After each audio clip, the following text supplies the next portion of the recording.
नमस्कार। हमारा देश और पूरा विश्व आज कोविड-19 की चुनौती का सामना कर रहा है। कोविड-19 अभी खत्म नहीं हुआ है। ऐसे में हमारा फर्ज है कि हम सतर्क रहें। इसलिए जब तक दवाई नहीं तब तक कोई ढिलाई नहीं। कोरोना से बचाव के लिए जरूरी है नियमित रूप से हाथ धोना, मास्क पहनना और आपस में उचित दूरी बनाए रखना। याद रखिए, 2 गज दूरी, मास्क है जरूरी। खांसी, बुखार या सांस लेने में कठिनाई होने पर हेल्पलाइन नंबर 1075 पर संपर्क करें। प्रिय छात्रों, आज की कक्षा में आप सभी का स्वागत है। मैं अलका तिवारी, शासकीय सुभाष उत्कृष्ट विद्यालय भोपाल। आज मैं आपको इतिहास का प्रथम अध्याय ईंट, मनके तथा अस्थियों के विषय में बताऊंगी। छात्रों, पूर्व कक्षाओं में आपने अध्ययन किया कि सिंधु घाटी सभ्यता विश्व की प्राचीन नदी घाटी सभ्यताओं में से एक प्रमुख सभ्यता थी।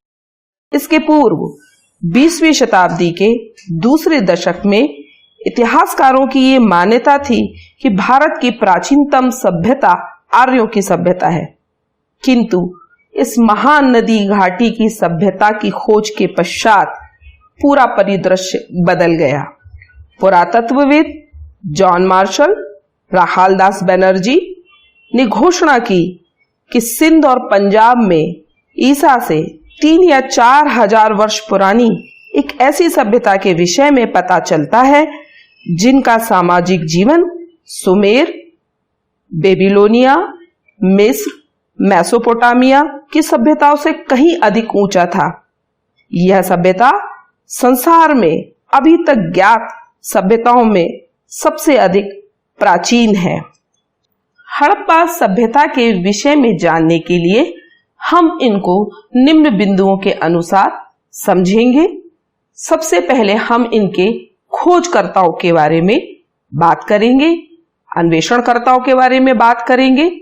चार्ल्स मैसन 1826, यह एक ब्रिटिशर्स थे। इन्होंने पाकिस्तान का दौरा किया और वहां पर हड़प्पा सभ्यता के विषय में कुछ जानकारी इन्हें प्राप्त हुई, लेकिन इन्होंने अपने खोज कार्य को आगे नहीं बढ़ाया। बर्टन बंधु 1856, पाकिस्तान में कराची से लाहौर के बीच में एक रेलवे लाइन बनाने का कार्य प्रारंभ किया गया। वहां पर 2 ब्रिटिश भाई, जिनमें से एक का नाम जेम्स बर्टन और दूसरे का नाम विलियम बर्टन था, उन्होंने इन पटरियों के निर्माण कार्य की देखरेख का जिम्मा उठा रखा था। वहीं समीप में कुछ ईंटें पड़ी हुई थी और इन ईंटों को उठाकर उस रेलवे लाइन के निर्माण कार्य में लगा दिया गया। उस समय बर्टन बंधु इस तथ्य को समझ नहीं पाए कि ये ईंटें किसी महान सभ्यता के अवशेष हैं। इसके पश्चात अलेक्जेंडर कनिंघम ने भी 1853-1856 में पाकिस्तान का दौरा किया और उन्होंने भी इस सभ्यता के विषय में कुछ जानकारी प्राप्त की, लेकिन उन्होंने भी अपने अन्वेषण कार्य को आगे नहीं बढ़ाया। इसके बाद सबसे महत्वपूर्ण नाम सर जॉन मार्शल, भारतीय पुरातात्विक विभाग के अध्यक्ष रहे। इनके नेतृत्व में सर्वप्रथम विधि अनुसार हड़प्पा सभ्यता का उत्खनन करना प्रारंभ किया गया और 2 भारतीय पुरातात्विक उत्खननकर्ताओं में दयाराम साहनी और राखालदास बनर्जी, इन 2 लोगों का नाम विशेष उल्लेखनीय है। दयाराम साहनी ने हड़प्पा और राखालदास बनर्जी ने मोहनजोदड़ो की खोज की। अब हम इसके तिथि क्रम के विषय में बात करेंगे। हड़प्पा सभ्यता के तिथि क्रम को लेकर इतिहासकारों में विविध प्रकार के मतभेद हैं। सभी इसका समय, तिथि अलग अलग बताते हैं। इसमें से सबसे पहले जॉन मार्शल, उनके अनुसार हड़प्पा सभ्यता की तिथि 3250 ईसा पूर्व से 2750 ईसा पूर्व तक की थी।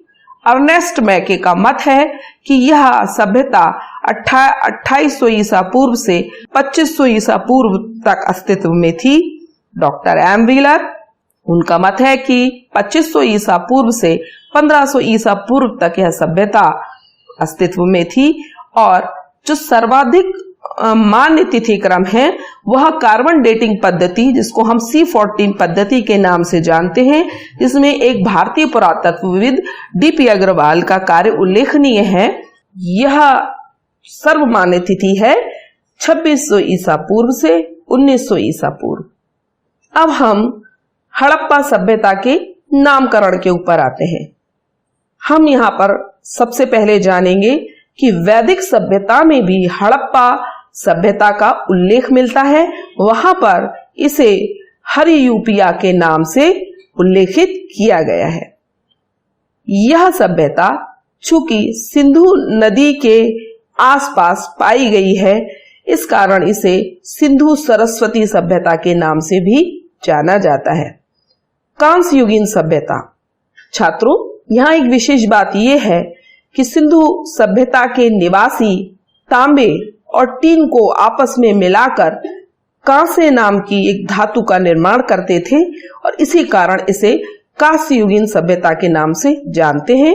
आपने पूर्व में भी पढ़ा होगा कि जो सभ्यताएं तांबे के विषय में जानती थी उन्हें ताम्र युगीन सभ्यता, जो लोहे के विषय में जानती थी उन्हें लौह युगीन सभ्यता के नाम से जानते हैं। आद्य युगीन सभ्यता। छात्रों, आद्य युगीन सभ्यता का भी एक बहुत विशिष्ट अर्थ है। आद्य युगीन सभ्यताओं में वे सभ्यताएं आती हैं जहां से कुछ लिखित सामग्री तो प्राप्त हुई है, परंतु उस लिखित साक्ष्य को आज तक पढ़ा नहीं जा सका है, इसीलिए इसको आद्य युगीन सभ्यता के नाम से भी जानते हैं। हड़प्पा सभ्यता क्यों कहा जाता है इसे? सिंधु घाटी सभ्यता का जब उत्खनन किया गया तो सर्वप्रथम हड़प्पा नामक स्थान को खोजा गया और प्रथम नगर हड़प्पा जब खोजा गया तो उसी के आधार पर इसको हड़प्पा सभ्यता का नाम भी दिया गया। अब हम कुछ विशेषताओं के बारे में बात करेंगे कि आखिर हमारी जो हड़प्पा सभ्यता है यह इतनी अधिक प्रसिद्ध क्यों है। सबसे पहली जिस पर हम भारतवासी गौरव करते हैं वो है हड़प्पा निवासियों की नगर निर्माण और वास्तुकला। हम हड़प्पा सभ्यता को भारत में नगर, सुव्यवस्थित नगर नियोजन के रूप में सबसे प्राथमिक स्तर पर देख सकते हैं। सुव्यवस्थित नगरों का निर्माण करना, व्यवस्थित रूप से भवनों का निर्माण करना, सड़कों का निर्माण करना, ढकी हुई नालियों का निर्माण करना और जो भी एक नगर में सुविधाएं आज के समय में भी देखने में आती हैं वह सभी सुव्यवस्थित रूप से हड़प्पा सभ्यता में भी दृष्टिगोचर होती है। भवन निर्माण। भवन निर्माण पर भी अगर हम जाएं तो हम एक नगर की जैसी संरचना रहती है उसी तरीके से इसके भवन निर्माण को भी जान सकते हैं। भवनों का निर्माण दो प्रकार से होता था। जो धनिक वर्ग के लोग थे उनके भवन अधिक नियोजित और सुंदर बने होते थे और एक आम भवन में समस्त प्रकार के दैनिक उपयोग में आने वाली जो कमरे हैं उनको वहां पर व्यवस्थित किया गया था, जैसे कि एक रसोई घर, स्नानागार, आंगन, कुआं। कुछ ऐसे भी भवन वहां मिले हैं जो 2 मंजिला हैं, जहां पर छत पर जाने के लिए सीढ़ियां होती थी और छत पर जो पानी कभी बरसात का, वर्षा का इकट्ठा हो जाता था उसको बाहर निकालने के लिए वहां परनाले भी बनाए गए थे। विशाल स्नानागार। हड़प्पा सभ्यता की एक बहुत महत्वपूर्ण विशेषता विशाल स्नानागार थी। मोहनजोदड़ो में एक बड़े स्नानागार की प्राप्ति हुई है जो कि पक्की ईंटों का बना हुआ है और संभवतः वहां के निवासी विशिष्ट पर्वों पर इसमें स्नान करते थे। विशाल स्नानागार के निर्माण की जो विधि है वो उसको देखकर हम उस समय की तकनीकी ज्ञान का सहज में आभास कर सकते हैं। जल निकासी प्रणाली, ड्रेनेज सिस्टम। जल निकासी प्रणाली ये भी हड़प्पा सभ्यता के लिए एक बहुत बड़ी उपलब्धि थी। यहाँ पर सड़क के दोनों ओर नालियों का निर्माण किया गया था। ये नालियां फर्शों से ढकी होती थी। घरों से निकलने वाली नालियां सड़कों की नालियों में मिलती थी। सड़क में नालियों के कुछ दूरी पर चलने पर एक शोषक कूप या फिर हौदी का निर्माण किया जाता था, जिसमें कठोर या ठोस जो कूड़ा करकट होता था वह नीचे गिर जाता था और जो पानी था वो नालियों में आसानी या सरलता के साथ बहता रहता था और कहीं भी नालियां ब्लॉक नहीं होती थी। ये विशेषता हम इतनी प्राचीन सभ्यता में भी आसानी से देख सकते हैं। हड़प्पा सभ्यता की एक अन्य विशेषता थी कृषि एवं विदेशी व्यापार। कृषि इतनी उन्नत अवस्था में थी हड़प्पा में कि वहां के लोग न केवल ग्रामों की पूर्ति कर पाते थे कृषि सामग्री से, वरन नगरों में भी कृषि सामग्री की पूर्ति कर पाते थे। हड़प्पा निवासी दो प्रकार के व्यापार करते थे, आंतरिक व्यापार एवं विदेशी व्यापार। कला एवं शिल्प के अंतर्गत हम मोहनजोदड़ो और हड़प्पा के निवासियों की कला प्रियता का सहजता से अनुमान लगा सकते हैं। उन्होंने मृदुभांड, मोहरे, मनके, मूर्तियां, खिलौने इत्यादि का निर्माण किया है और उन्हें हम उनकी कलाकृति देखकर हम जो है उनके कला एवं शिल्प उत्पादन का ज्ञान प्राप्त कर सकते हैं। इस अध्याय को प्रारंभ करने से पूर्व हम कुछ पारिभाषिक शब्दों के अर्थ जान लेते हैं जो इस अध्याय में प्रयोग किए गए हैं। इन शब्दों के अर्थ जान लेने से आपको अध्याय में जहां भी इन शब्दों का प्रयोग किया गया है उसको समझने में आसानी होगी। पहला शब्द है संस्कृति। संस्कृति शब्द का प्रयोग ऐसे समूह के लिए किया जाता है जो एक खास या विशिष्ट शैली के होते हैं, साथ में ये एक खास क्षेत्र या फिर कालखंड से जुड़े होते हैं। पुरावस्तु जैसा कि हम इसका अर्थ देखें, पुरानी वस्तु, बहुत पुरानी कला सामग्री या वस्तु जिसका पुरातात्विक या ऐतिहासिक महत्व है, हम उसे पुरावस्तु कहते हैं। इसका पुरावस्तु शब्द का कहीं कहीं अर्थ खोद कर निकाली गई वस्तुओं से भी लगाया जाता है। मुहर शब्द का अर्थ है मुद्रा, छाप, किसी वस्तु पर खुदा हुआ नाम या सील। मनके का सामान्य अर्थ होता है मोती, गुड़िया या बंधे हुए दाने जिनके द्वारा माला का निर्माण किया जाता है। पुरातत्वविद प्राचीन सभ्यता व संस्कृति से जुड़े तत्वों की जानकारी रखने वाले व्यक्ति को कहा जाता है।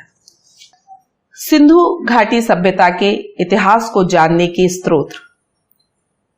सिंधु घाटी सभ्यता के विषय में जानना हो तो स्रोतों का कुछ अभाव सा अनुभव होता है, क्योंकि मुद्राओं पर अंकित लेख के अतिरिक्त किसी भी प्रकार का कोई अन्य लिखित साक्ष्य सिंधु घाटी सभ्यता से प्राप्त नहीं होता। दूसरा महत्वपूर्ण तथ्य यह है कि इन मुद्राओं पर अंकित लेख को आज तक पढ़ा नहीं जा सका है। ऐसी विषम परिस्थितियों में इस सभ्यता के विषय में जानने के लिए हमें खुदाई में मिले नगर, भवन, जल निकास की नालियों, मूर्तियां, मृदुभांड, मोहरे, मनके, आभूषण, औजार आदि पर निर्भर होना पड़ता है। कालगणना। इस अध्याय में तिथि क्रम के लिए कुछ शब्दों का प्रयोग किया गया है। हम अब इसको समझने का प्रयास करते हैं। इतिहास में ईसा मसीह के जन्म वर्ष को आधार मानकर काल की गणना की जाती है।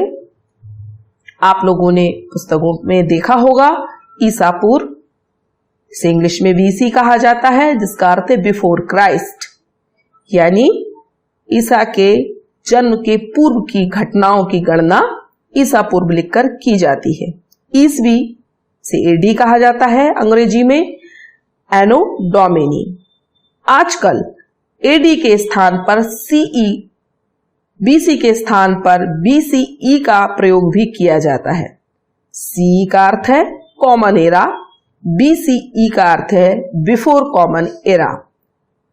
कभी कभी VP शब्द का प्रयोग भी किया जाता है, जिसका अर्थ है बिफोर प्रेजेंट, यानी वर्तमान से पूर्व ऐसा था। अब हम सिंधु घाटी सभ्यता के विस्तार के विषय में जानने का प्रयास करते हैं। सिंधु घाटी सभ्यता की जब खोज की गई तो सिंधु नदी के तट से लगे हुए क्षेत्रों में यहाँ के स्थल प्राप्त हुए। उसको सिंधु घाटी नदी सभ्यता कहा गया। लेकिन जब विस्तार में इसकी खोज की गई तब यह तथ्य सामने आया कि इस सभ्यता का समूचा क्षेत्र त्रिभुजाकार है।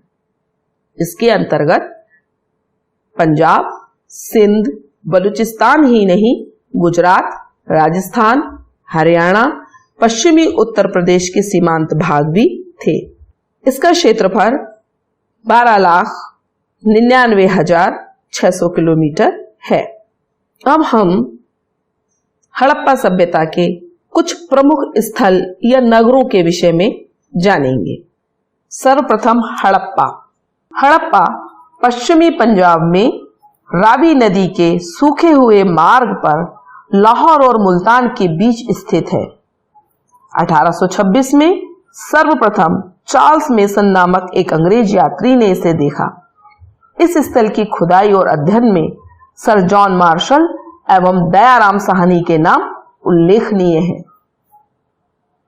मोहनजोदड़ो, यह पाकिस्तान में सिंध प्रांत के लरकाना जिले में सिंधु नदी के तट पर स्थित है। मोहनजोदड़ो का शाब्दिक अर्थ होता है मृतकों का टीला। इस स्थल की खुदाई में राखाल दास बैनर्जी, जिन्होंने सन 1922 में इस स्थल का उत्खनन किया, उनका नाम विशेष उल्लेखनीय है। चहुंदड़ो, यह क्षेत्र पाकिस्तान के सिंध प्रांत में मोहनजोदड़ो से 130 किलोमीटर दक्षिण में स्थित है। इस स्थान को इंद्रगोप मनकों के निर्माण स्थल के रूप में जाना जाता है। चहुंदड़ो को मनकों के कारखाने के रूप में भी प्रसिद्धि प्राप्त है और इन मनकों में इंद्रगोप नामक मनका, जो लगभग लाल रंग का होता था, उसके निर्माण स्थल के रूप में जाना जाता है। चहुंदड़ो की पहली खुदाई 1930 में एनसी मजुमदार ने कराई थी। लोथल, यह गुजरात प्रांत के अहमदाबाद जिले में खंबात की खाड़ी के पास स्थित है। लोथल को हड़प्पा सभ्यता के बंदरगाह के रूप में प्रसिद्धि प्राप्त है, क्योंकि लोथल में एक विशाल बंदरगाह मिला है। इससे अनुमान होता है कि इस सभ्यता का सुदूर पश्चिमी देशों से व्यापारिक संबंध रहा होगा। इसकी खोज 1954 में रंगनाथ राव ने की। बनावली, यह स्थान हरियाणा प्रांत के हिसार जिले में स्थित है। यहाँ पर कच्चे एवं पक्की ईंटों के अवशेष मिले हैं। कालीबंगन, यह उत्तरी राजस्थान के गंगानगर जिले में स्थित है। कालीबंगन का शाब्दिक अर्थ है काले रंग की चूड़ियां। यहाँ पर काले रंग की चूड़ियों के अवशेष प्राप्त हुए हैं, इसीलिए इस स्थल को कालीबंगन के नाम से जाना जाता है। यहाँ पर बर्तन, तांबे के औजार, चूड़ियां, बांट, मोहरे, खिलौने इत्यादि प्राप्त हुए हैं। मिथाथल, यह स्थान हरियाणा राज्य के हिसार जिले का एक गांव है। यहाँ खुदाई के दौरान पत्थर के बनके, मिट्टी के पकाए हुए खिलौने, पशुओं की मूर्तियां, पॉलिशदार बर्तन, पत्थर के बांट, छोटी छोटी गाड़ियों के पहिए, हाथी दांत से बने हुए पिन प्राप्त हुए हैं। संघोल, यह स्थान पंजाब के लुधियाना जिले में है। 1968 में भारतीय पुरातत्व विभाग ने इसकी खुदाई करवाई थी। यहाँ से प्राप्त वस्तुएं हड़प्पा से मिलती जुलती हैं, जिससे यह अंदाज लगाया जाता है कि शायद यह स्थान भी हड़प्पा संस्कृति का प्रमुख केंद्र रहा होगा। रोपड़ हड़प्पा से लगभग 354 किलोमीटर पूर्व की ओर स्थित है। अब हम हड़प्पा निवासियों के निर्वाह के तरीकों के बारे में जानेंगे कि वे अपना जीवन यापन किस तरह से करते थे, किन चीजों को खाद्य के रूप में प्रयोग करते थे। तो हड़प्पा निवासियों का मुख्य जो व्यवसाय था वो कृषि था, और इसी कारण जो उनका आहार विहार था वो प्राकृतिक कृषि के ऊपर ही आधारित था। जैसे कि अनाज के रूप में वो गेहूं, जौ, चावल, तिल, राई, सरसों का प्रयोग करते थे। सब्जियों में वे मटर आदि का प्रयोग करते थे। फल के रूप में खजूर, अनार, नींबू, नारियल आदि का प्रयोग करते थे। और यदि हम पेय पदार्थों की बात करें तो वो गाय और भैंस का दूध और दूध से बने हुए पदार्थों को उपयोग में लाते थे।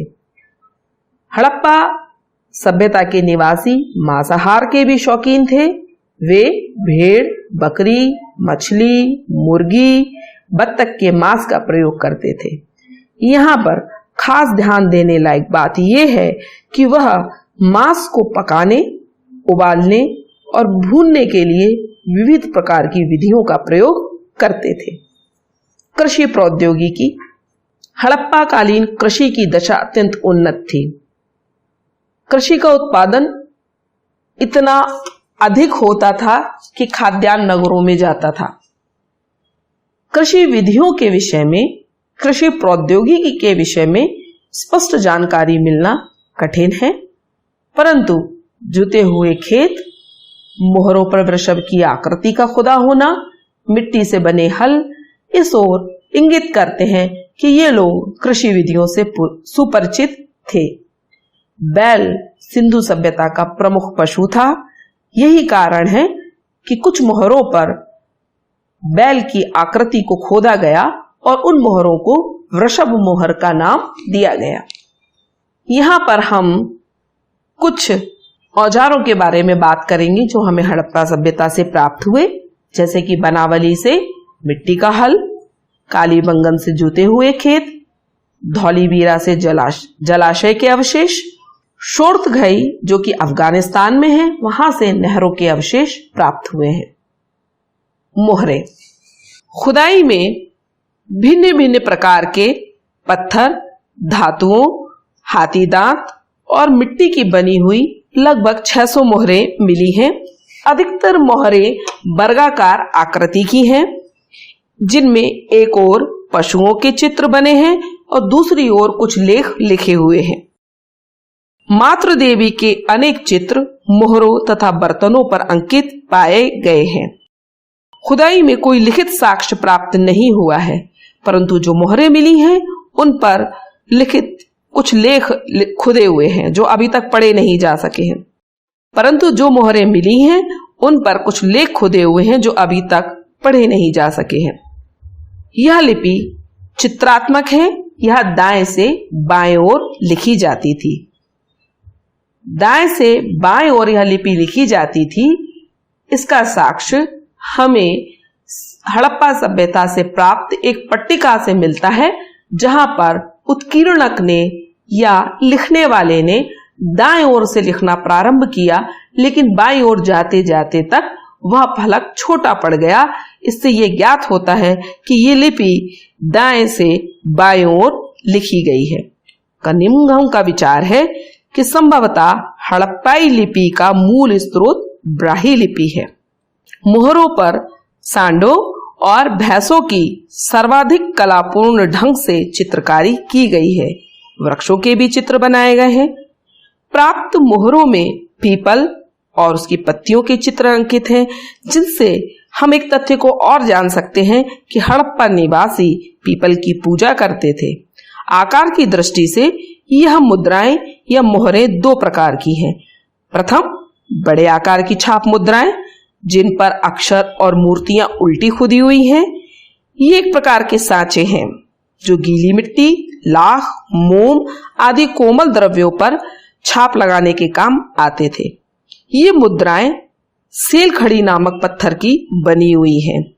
इनके सामने माथे पर कोई पशु, ऊपर के किनारे के पास चित्रकारी, पीठ पर डोरी डालने के लिए एक छेददार उभार होता है। यहां पर एक सींग का बैल, हाथी आदि के चित्र बनाए गए हैं। दूसरी मोहरें सेलखड़ी पत्थर से ही बनाई गई हैं, लेकिन ये थोड़े से छोटे आकार की हैं। इन पर ना तो डोरी डालने के लिए छेद है, न ही इनकी पीठ पर कोई उभार है, पर इन पर खुदे अक्षर और पशु इतने गहरे या सुंदर भी नहीं बनाए गए हैं जितने कि बड़े आकार की मुद्राओं या मोहरों में देखने के लिए मिलते हैं। आज तक लगभग 3000 से अधिक मुद्राएं या मोहरें मिल चुकी है। हड़प्पा स्थल से मिले जानवरों की हड्डियों में मवेशियों से भेड़, बकरी, भैंस तथा सुअर की हड्डियां शामिल हैं। पुरातत्वविदों द्वारा किए गए अध्ययनों से यह संकेत मिलता है कि संभवतः ये सभी हड़प्पा निवासियों के पालतू पशु थे। कुछ जंगली प्रजातियों जैसे कि सुअर, घड़ियाल, हिरण की हड्डियां भी मिली हैं। मछली तथा पक्षियों की भी हड्डियां प्राप्त हुई हैं। अस्थियों के साथ एक महत्वपूर्ण तथ्य यह भी जोड़ा हुआ है कि हड़प्पा संस्कृति में स्त्री और पुरुष हड्डियों से बने हुए आभूषण भी धारण करते थे। ईंटें हड़प्पा सभ्यता का सबसे अनूठा पहलू भवन नियोजन कला था। सबसे पहले नगर एवं भवन नियोजन के क्रियान्वयन के लिए ईंटों का प्रयोग करना महत्वपूर्ण साधन था। यह ईंटें संभवतः धूप में सुखाकर या भट्टे में पकाकर प्राप्त की जाती थीं। यह ईंटें एक निश्चित अनुपात की होती थीं, जहां लंबाई और चौड़ाई, ऊंचाई क्रमशः 4 गुनी और 2 गुनी होती थी। इस प्रकार की ईंटें सभी स्थानों से प्राप्त हुई हैं। ईंटों का बड़े पैमाने में निर्माण करना हड़प्पा सभ्यता में कुटीर उद्योगों में शामिल था। मकान बनाने में पकी हुई ईंटों का प्रयोग करने के क्षेत्र में भारतवासी सिंधु सभ्यता के ऋणी हैं। मनके का अर्थ होता है मोती या गुरिया। चहुंदड़ो सिंध प्रांत में मोहनजोदड़ो से 130 किलोमीटर दूर स्थित है। इस स्थल को मनके के कारखाने के रूप में जाना जाता है। हड़प्पा निवासी मनकों के निर्माण में जैस्पर, स्फटिक, क्वार्ट्स, सेलखड़ी, कार्निलियन जैसे पत्थरों का उपयोग करते थे। धातुओं में तांबा, कांसा, सोने का प्रयोग मिलता है। इसके अतिरिक्त मनकों का निर्माण करने में शंख, फ्यांस और पक्की मिट्टी का प्रयोग भी किया जाता था। कई बार ये मनके 2 या 2 से अधिक पत्थरों को आपस में जोड़कर भी बनाए जाते थे। मनकों के आकार के बारे में बात करें, इनके कई आकार होते थे, जैसे कि चक्राकार, बेलनाकार, गोलाकार तथा खंडित। यह मनके सेलखड़ी से बनाए जाते थे। सेलखड़ी एक कोमल प्रकृति का पत्थर होता है जिस पर आसानी से उत्कीर्णन किया जा सकता है, खुदाई की जा सकती है या चित्र बनाया जा सकता है। कुछ मनके सेलखड़ी चूर्ण के लेप को सांचे में ढालकर तैयार किए जाते थे। इस विधि द्वारा कई विविध प्रकार के मनकों का निर्माण किया जाता था। हालांकि सूक्ष्म मनके कैसे बनाए जाते थे, ये प्रश्न प्राचीन तकनीक के अध्ययन करने वाले पुरातत्वविदों के लिए भी पहेली बना हुआ है। मनके के निर्माण की प्रक्रिया के बारे में जानेंगे। पत्थरों के टुकड़ों को सबसे पहले तोड़ा जाता था, फिर बारीकी से छीलकर शल्क या छिलके निकालकर उन्हें सुंदर आकार दिया जाता था। उनकी घिसाई और पॉलिश की जाती थी। इनमें छेद करने के साथ ही मनके बनाने की प्रक्रिया पूर्ण हो जाती थी। चहुंदड़ों, लोथल, धौलीवीरा से छेद करने के लिए भी विशेष उपकरण खुदाई में प्राप्त हुए हैं। इस प्रकार बनी वस्तुओं को चहुंदड़ों और लोथल से तैयार माल जैसे कि मनके, मोहनजोदड़ो और हड़प्पा जैसे बड़े शहरी केंद्रों तक लाया जाता था।